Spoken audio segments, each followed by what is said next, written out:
about action of drug in human body. And the drug teacher for this chapter is Morphine. Let's start with the explanation of drug action. Okay, come on guys, about the drug action. Morphine is a centrally acting opioid analgesic. It works by binding to the mu opioid receptor within the central nervous system, which blocks pain signals from being transmitted to the brain and altering the emotional response to pain. Mu opioid receptor is a type of G protein coupled receptor that plays a crucial role in the body's response to pain and the effects to opioid drugs like morphine. In morphine, we have 5 points for clinical effect. First, there is analgesic effect. Morphine is very effective in reducing severe pain. It is the primary choice in the management of post-operative pain and chronic pain. By binding to mu opioid receptor in the central nervous system, morphine blocks pain signal going to the brain. And for the next point, there is sedation. Apart from the analgesic effect, morphine also has a sedative effect. Patients often feel calmer and more comfortable after receiving morphine. This can be particularly beneficial in the context of palliative care. And for the third point of clinical effect, there is euphoria. Morphine can cause a pleasant feeling of euphoria. While this can improve the patient quality of life, it is important to remember that euphoria also contributes to the potential for drug abuse. And for the next point, there's a respiratory depression. One of the most serious side effects of morphine is respiratory depression. Morphine can depress the respiratory center in the brain, which can cause hyperventilation or even apnea, especially at high dose. Therefore, close monitoring is necessary when using morphine.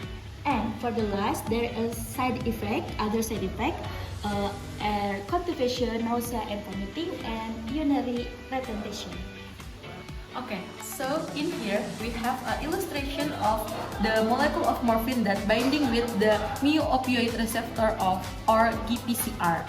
So the GPCR have 3 regions, that is phenol binding region, nitrogen binding region, and the last one is anionic binding region. Morphine has 2 mechanisms of action. This is the illustration of the mechanisms of action. This is the morphine molecule, and this is the receptors, mu opioid receptors, which is a type of GPCR. And GPCR have G protein subunits, beta, gamma, and alpha. So when morphine molecule binds with the mu opioid receptors, it will activate the G-alpha protein and it will dissociate and move to the adenylate cyclase. And GA protein will inhibit the adenylate cyclase because GA protein is an inhibitory G protein.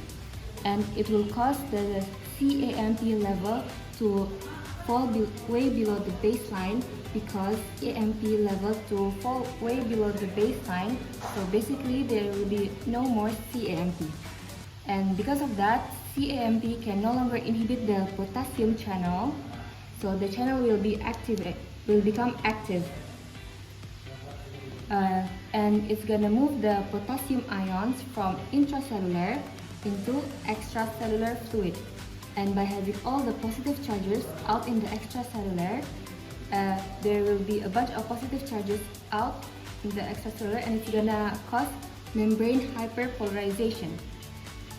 Nociceptors are pain receptors, sensory receptors that respond to pain stimuli, and having a hyperpolarization of a membrane of a neuron that leads generally to the inactivation of that neuron and will stop firing action potential. And since nociceptors generate pain, hyperpolarization reduces that pain because the membrane of the cell is hyperpolarized and the cell is therefore inactive. That is a part of reason why morphine are able to produce pain because it induces membrane hyperpolarization, usually like cells like nociceptors. So the second mechanism of action of morphine in human body is in here. Okay, when morphine present, we have decreased production of cyclic AMP. This process is going to induce change in gain expression. So this is not as quick, but it's relatively have decrease of calcium influx due to the decrease of cyclic AMP. So there's lower of calcium influx. That lower calcium influx is good to cause decreased neurotransmitter release. Generally, nociceptor ECF in here are going to be excitatory in terms of the neurotransmitter they release into the next neuron synapse. So if the neurotransmitter release is decreased, then the nociceptor is not going to be able to transmit pain signals, and then the impact is decreased pain, which is analgesic effect. The second mechanism is the cyclic AMP levels go away down, which decrease calcium ion influx and decrease excitatory neurotransmitter release by these neurons, and then leads to the inability to propagate pain signals, so decrease pain, and then the effect is the analgesic effect. So that is for the second mechanism of action of morphine in human body. So this is the end of our poster presentation for today.